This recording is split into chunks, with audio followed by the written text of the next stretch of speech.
Brace yourself, ladies, and Ben Shepherd. Okay.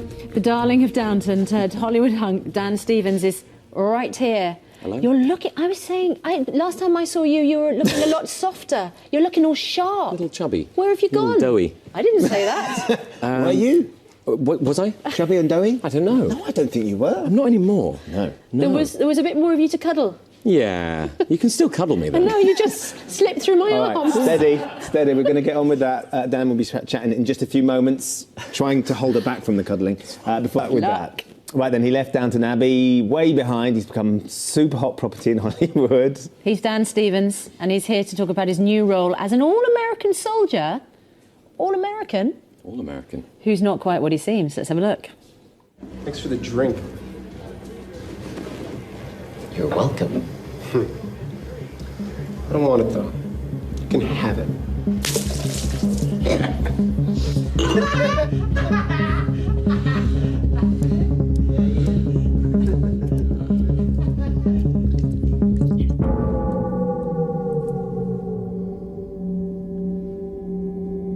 Well, maybe you prefer this.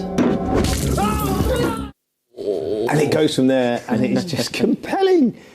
Who knew? He's very ungrateful. I bought him a drink. Threw it in your face. Of course, your drink had Tabasco sauce or something very fiery in. Yeah, it was a fireball. And then you threw it in his eye. Yeah. So you may play this apparent all-American hero. Don't want to spoil the plot, but you're not a conventional Not hero. all it seems, sure. This is you as an all-American, and a big opportunity for you in Hollywood. You must have had to beat off a lot of American men to get this part. Why does that make you giggle? Did you not have to beat them off? You actually, to get the role, there was quite a few men up for the role as well. There were. And compose yourself. OK, Dan, were there lots of other Americans up for this role? I guess there were. When I sat down with the director, Adam Wingard, it was very apparent that we had a very similar twisted sense of humour, and we wanted to have a lot of fun with this and make people laugh with it. And that's exactly what you've done to me this morning, and I hope we can do with the guests. You know, I think it's a riot.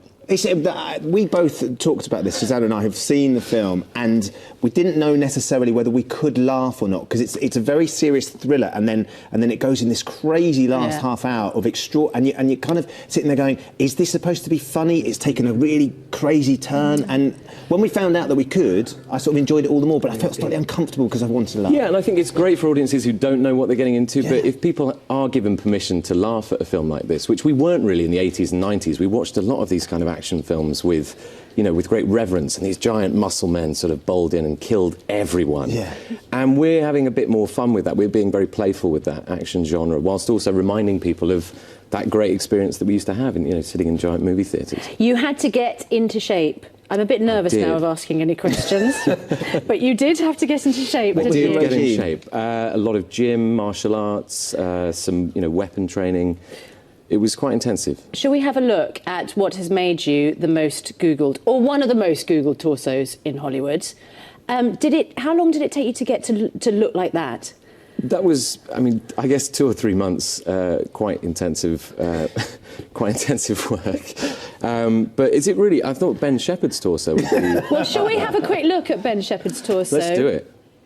Wow. I tell you, I could do with a fake tan compared to you, though, Dan. I'm letting the side down. I'm letting my Essex roots down by being that pale. I look like a ghost.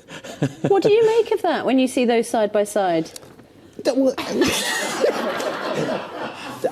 I'm intrigued by, Dan, rather than you have to answer that question, because what I learned from doing that, and it's the nutrition side of it is so important. And as someone, as Susanna was saying, you were a little bit more cuddly beforehand. You have to be very strict, don't you, about your diet? Yeah, just become a bit more aware of what I'm eating and just, thinking about what I'm putting in my body. But you clearly kept it off as well. Look at you. You're still very lean. I'm trying to look after myself, yeah. You are.